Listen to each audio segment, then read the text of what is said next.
नमस्कार दर्शक बंधु आज मुख्य समाचार बुलेटिन को आपनको स्वागत करुछि मु बनमाली। ओडिशार कोण अनुकोणरू देश दुनियार समस्त गुरुत्वपूर्ण खबर सबुठु आगे जानिबा पई आम चैनल को एबे ही सब्सक्राइब करंतु एवं वीडियो को गोटे लाइक करी हमर उत्साह बढ़ांतु।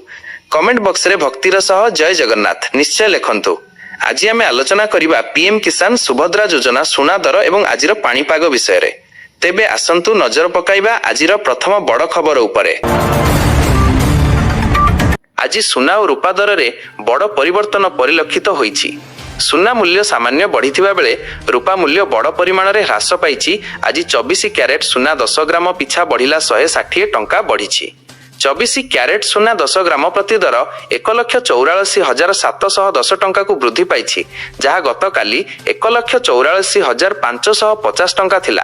सेही भली 22 क्यारेट सुना 10 ग्राम प्रति 150 टंका वृद्धि होईछि। एबे 22 क्यारेट सुना 10 ग्राम प्रति दर रहिछि 1,32,650 टंका। गतकाली 1,32,500 टंका थिला। 18 क्यारेट सुना 10 ग्राम पिछा 120 टंका बढ़िछि। 18 क्यारेट सुना 10 ग्राम प्रति दर रहिछि 1,08,530 टंका, जहा गतकाली 1,08,410 टंका रहिथिला। अन्यपटे रूपा केजी पिछा 15,000 टंका कमी जाइछि। गतकाली 2,60,000 टंका थिबा बेले आज 2,45,000 टंका रहिछि रूपा दर। ट्रपलाइन प्रभाव रे राज्यर विभिन्न स्थान रे झड़ वर्षा। आज सकाळ 8:30 पर्यंत झड़ वर्षा पई मयूरभंज और बालेश्वर को ऑरेंज अलर्ट जारी करिछि पाणीपाग केन्द्र। सेही भली अन्य 21 जिला को जारी होईछि येलो वार्निंग। केन्द्रापड़ा, जाजपुर, भद्रक, बालेश्वर, मयूरभंज, केन्दुझर और सुंदरगढ़ जिले में बिजुली घड़घड़ी सह वर्षा पवन नहीं सतर्कता जारी करा जायछि। किछि स्थान रे पवनर बेग 40 रु 50 किलोमीटर रही पारे। आसंता कालीठु पागरे परिवर्तन संभावना थिले भी किछि जिले में बिजुली घड़घड़ी सह वर्षा और कुआपथर माड़ होई पारे बोली पाणीपाग केन्द्र सतर्क सूचना जारी करिछि। ईरान अमेरिका युद्ध मध्य सरकार बड़ पदक्षेप। पेट्रोल और डीजेल उपरु सरकार हटाइले एक्साइज ड्यूटी। पेट्रोल एवं डीजेल पाई एक्साइज ड्यूटी लिटर पिछा 10 टंका ह्रास करिसंती केंद्र सरकार। पेट्रोल उपरे एक्साइज ड्यूटी ह्रास परे यह 13 टंकारु 3 टंका होईछि। सेहीपरि डीजेल उपरे थिबा एक्साइज ड्यूटी 10 टंकारु 0 रे पहुंचिछि। ईरान उपरे अमेरिका इस्राएल रो युद्ध स्थिति मध्यरे सरकार एक्साइज ड्यूटी ह्रास करिसंती। हरमुज प्रणाली रे तेहरान द्वारा लगा जाइथिबा अवरोध जोगु विश्वव्यापी शक्ति संकट मध्यरे एही ह्रास करिसंती सरकार।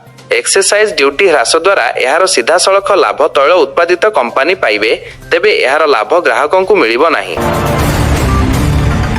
पुणे विमान बातिल, यात्री असंतोष। विलंब पर बातिल हेला फ्लाइट। गतकाली संध्या 5:40 रे उड़ान भरी थांता एयर इंडिया एक्सप्रेस। फ्लाइट रे बसिबार किछि समय पर यांत्रिक समस्या जोगु एसी खराब होइथिला। तापरे विमान विलंब नै सूचना दिया जाइथिला। किछि समय रे डी बोर्ड हेबा पई कुहा जाइथिला। डी बोर्ड पर यात्री को पुणी थरे सिक्योरिटी चेक इन करबा पई विमान पक्षरु सूचना दिया गला, किंतु विमान रे यात्री बसिबा परे पुणी किछि समय पर बातिल नै सूचना दिया जाइथिला। दीर्घ 2 घंटा विलंब पर फ्लाइट बातिल होइथिबारु एयर इंडिया कर्मचारी और पैसेंजरक मध्य जुक्तितर्क होइथिला। 3 घंटा पर 50 रु ऊर्ध्व यात्रीक पई मुंबई विमान टिकेट करथिला एयर इंडिया। मुंबई रु पुणे निजे टिकेट काटी जिबा पई कहिथिले कर्तृपक्ष। 15 रु ऊर्ध्व यात्रीक होटेल रे रहिबार व्यवस्था करथिला एयर इंडिया। आज संध्या रे किछि यात्री सीधा सड़क विमान रे पुणे जिबे। पुणी एक भयंकर बस ट्राजेडी। मध्य प्रदेश रे 3 महिला और जड़े शिशुंक सह प्राय 10 जनक जीवन चली जाइछि। छिंदवाड़ा जिल्ला रे एक पिकअप सह बस धक्का हेबारु 10 जनक मृत्यु घटिछि। प्राय 30 जनक अवस्था गुरुतर रहिछि। छिंदवाड़ा जिल्ला रे मुख्यमंत्री मोहन यादवଙ୍କ कार्यक्रमरु बस रे फेरुथिले समस्ते। बाटरे एक पिकअप सह बसटी मुहामुही धक्का होइथिला। आहतंकु डाक्तरखाना रे भेटी स्वास्थ्यावस्थार अनुध्यान सहित आवश्यक चिकित्सा जोगाई देबाकू निर्देश देइछन्ति मुख्यमंत्री। एथि सहित मृतकंक परिवार को 4 लाख टंका लेखाए अनुकंपा सहायता राशि घोषणा करिसंति। आजिठु 3 दिनिया ओडिशा गस्तरे आसुचंती स्थलसेना मुख्य जेनेराल उपेंद्र द्विवेदी। 29 तारीख जाए रहणी भितरे भुवनेश्वर, पुरी, गोपालपुर रे कार्यक्रम रे जोग देबे। आज संध्या रे जेनेराल द्विवेदी भुवनेश्वर पहुंचवा परे 120 बाटालियन रे रात्रि जापन करिवे। काली सकाळे से पुरी जाई सैनिक सदन रे रहिबा सह श्रीमंदिर जाई महाप्रभु को दर्शन करिवे बोली सूचना मिलिछि। परे पुरी तालाबणिया हेलीपैड देई Gopalpur army air defence college को आसिबे। सेठारे सेनार तालीम व्यवस्था, आधुनिक सामग्री और कार्यप्रणाली संपर्क रे समीक्षा करिवे। एथिसह सेना अधिकारी और पूर्वतन सैनिकଙ୍କ सह आलोचना करिबा कार्यक्रम भी रहिछि। सेहीपरि फील्ड फायरिंग रेंज रे लाइव फायरिंग प्रदर्शन और उपकरण भी प्रदर्शन कराजिबो। डेडलाइन पर स्थल युद्ध को ओह्लाइब कि अमेरिका।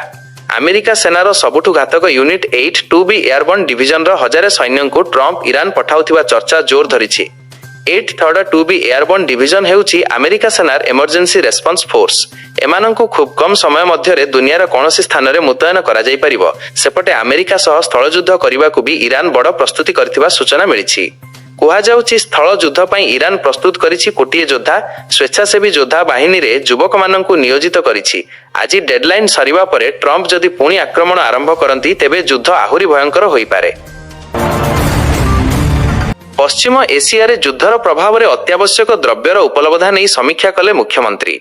देश तथा राज्य रे सृष्टि होइथिबा कृत्रिम अभावजनित समस्यार मुकाबिला पई निया जाउथिबा पदक्षेप संपर्क रे उच्च स्तरीय बैठक रे मुख्यमंत्री मोहन माझी समीक्षा करिसंती। राज्य रे आवश्यकता अनुसार पेट्रोलियम गैस और अन्यान्य सामग्री मौजूद अछि। रंधन गैसर कृत्रिम अभाव सृष्टि करी जेपरि अत्यावश्यक द्रव्यर कलाबजारी न हुए सेथिप्रति सजग रहिबाकू परामर्श देइछंती मुख्यमंत्री। राज्यव्यापी चढ़ाऊ करी असाधु व्यवसायीଙ୍କ विरोधରେ दृढ़ कार्यानुष्ठान नेबाकू निर्देश देइछंती।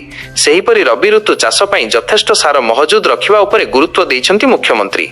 एने राज्यवासी जेपरि आशंकित न हेबे सरकारी स्तर रे व्यापक जन सचेतनता सृष्टि करिबाकू परामर्श भी देइछंती।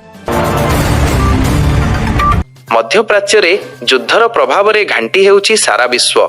आज मुख्यमंत्री मानक सह गुरुत्वपूर्ण बैठक करिवे प्रधानमंत्री नरेंद्र मोदी। संध्यारे वीडियो कॉन्फ्रेंसिंग रे बैठक बसिबो। मध्यप्राच्य युद्ध और एहार प्रभाव नहीं आलोचना हेबो। टीम इंडिया स्पिरिट नहीं काम करिबाकू मुख्यमंत्री मानकू परामर्श देई पारंती प्रधानमंत्री। बैठक रे निर्वाचन हेबाकू थिबा राज्य पश्चिमबंग, तमिलनाडु, आसाम, केरल और पुडुचेरी मुख्यमंत्री सामिल हेबे नाही। आदर्श आचरण विधि लागिथिबारु सेसबु राज्यर मुख्यमंत्री सामिल हेबे नाही। निर्वाचन हेबाकू थिबा राज्यर मुख्य सचिवंक बैठक नेबे कैबिनेट सचिव। निकटरे पार्लियामेंट रे सूचना देई प्रधानमंत्री कहिथिले युद्धर प्रभाव दीर्घस्थायी होई पारे। आगामी चैलेंज पई प्रस्तुत रुहंतु। कोरोना भली केंद्र और राज्य एकाठी टीम इंडिया भावे काम करबाकू हेबो। तेणु आज बैठक रे मुख्यमंत्री मानकू गुरुत्वपूर्ण परामर्श देई पारंती प्रधानमंत्री। दादन खटिबाकू जाई युवक निखोज। 15 दिन धरी भेंडिया पुअर खोज खबर न पाई परिवार लोकंक आखिर लुह सुखुनी। शेषरे निखोज युवकंक मां स्त्री पिलांकु धरी जिल्लापालंकु भेटिछंती। सूचना अनुसार बालेश्वर जिला भोगराई ब्लॉक कांथीभौरी गाँवर बाबूराम कुंवरंक पुओ अजितंकु दलाल बापी साहू पश्चिमबंगर जामकिरी रे कुकुड़ा फार्म रे काम देबे कहि नैथिले। किंतु सेठारे अजित 15 दिन हेबो निखोज अछंती। एपटे निखोज खबर सुनी स्त्री मां और 3 नाबालिका झियो चिंतारे पड़िछंती। बहु खोजाखोजी करिबा परे परिवार लोक निराश होई जिलापालंक द्वारस्थ होइछंती। सेपटे चंदनेश्वर फांडी रे ठिकादार बापी साहूंक नाम रे लिखित अभियोग करिबा सहित स्वामी को खोजी बाहर करिबा पई स्त्री निवेदन करिछंती। जम्मू और काश्मीर विधानसभा रे हाताहाती विधायक। कांग्रेस विधायक इरफान हाफिज लोन एवं बीजेपी विधायक युद्धवीर सेठींक मध्यरे प्रबल जुक्तितर्क और धस्ताधस्ती होईछि। कांग्रेस विधायक माने प्रधानमंत्री नरेंद्र मोदींक विरोध रे स्लोगान देबा परे गृह रे उत्तेजना प्रकाश पाइथिला। एहार प्रतिवाद करी बीजेपी विधायक युद्धवीर सेठी कहिथिले जे राहुल गांधी जणे पप्पू। एही मंतव्य परे परिस्थिति आहुरी बिगिड़ी जाइथिला। विधायक मानक मध्यरे मरामरी परिस्थिति सृष्टि हेबारु बाचस्पति गृहर कार्यधारा को किछि समय पई मुलतवी रखिछंती। जम्मू काश्मीर विधानसभा रे गत किछि दिन हेबो विभिन्न प्रसंग को नै शासक और विरोधी दल मध्यरे एभली अशोभनीय परिस्थिति बारंबार देखिबाकू मिलुछि। पश्चिम एशिया संकट मध्यरे भारत रे लॉकडाउन लागिबार विषय रे चर्चा उठिथिला। एहा मध्यरे सरकार एहार सत्यासत्य संपर्क रे सूचना देइछंती। पेट्रोलियम मंत्री हरदीप सिंह पुरी कहिछंती जे एमिति कोनोसी प्रस्ताव सरकार देइनाहंती। एहा संपूर्ण गुजब। सरकार केवल लोकंकु सजाग रहिबा पई कहिछंती एवं देश रे सामान्य स्थिति देखा देइछि जाहाकु नै जनसाधारण भयभीत न हुअंतु। देश रे पुणी थरे लॉकडाउन लागू हेबा नै सोशल मीडिया रे चालिथिबा चर्चा उपरे केंद्र सरकार स्पष्टीकरण देइछंती। केंद्र मंत्री हरदीप सिंह पुरी एवं किरेन रिजिजू एही खबर को संपूर्ण भित्तिहीन एवं गुजब बोली कहिछंती।